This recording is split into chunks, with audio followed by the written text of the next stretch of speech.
Ontario, Canada's premier, is imposing a 25% tariff on power that his province feeds to Minnesota, Michigan, and New York State. He says he'll back off, but only if President Trump calls off his tariffs for good. Meanwhile, the president does appear to be reining in Elon Musk's layoff efforts and suggesting a more precise approach by his cabinet secretaries. We've got team coverage on all of this for you this morning. Ed O'Keefe is in Toronto, but let's begin with Nancy Cordes, who's standing by at the White House. Nancy, now that the president is suggesting a more precise approach to federal workforce cuts, what do we think sparked that change? It's not exactly clear, Errol. It's possible that it could be the frustration that is spilling out at Republican town halls, or maybe it's the lawsuits that have been piling up.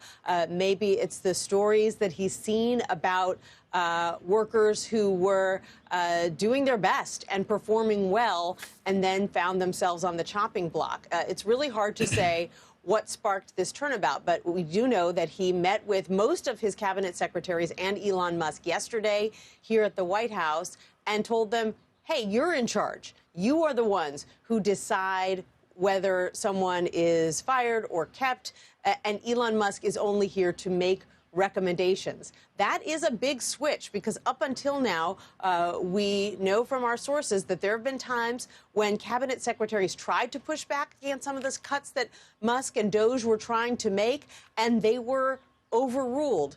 But now President Trump is saying that he wants to use a scalpel rather than a hatchet when it comes to these cuts, which is probably cold comfort to the estimated 62,000 workers who have already been eliminated using the hatchet approach. That's right. And there have been reports on the CDC sending out emails to people in Atlanta who had been fired saying, hey, can you come back?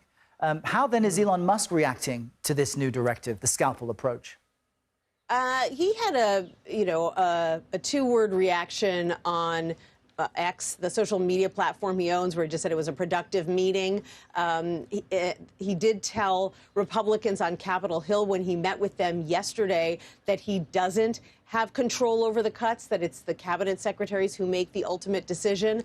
You're never going to see Elon Musk criticizing President Trump in public. That just simply hasn't happened. So if he doesn't like the way things are changing, we haven't heard that from him publicly. And what are you hearing from your sources about the president's plans for the Department of Education? Well, we've seen a draft executive order that he is expected to sign in the coming days that calls on his education secretary, Linda McMahon, to dismantle the agency to the extent that it is possible under the law.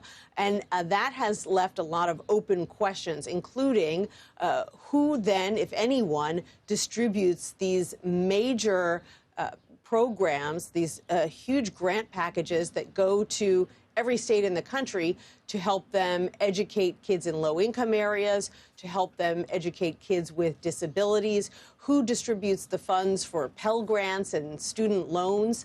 That is all unclear right now, as is the fact that under the law, the president can't shut down an entire agency.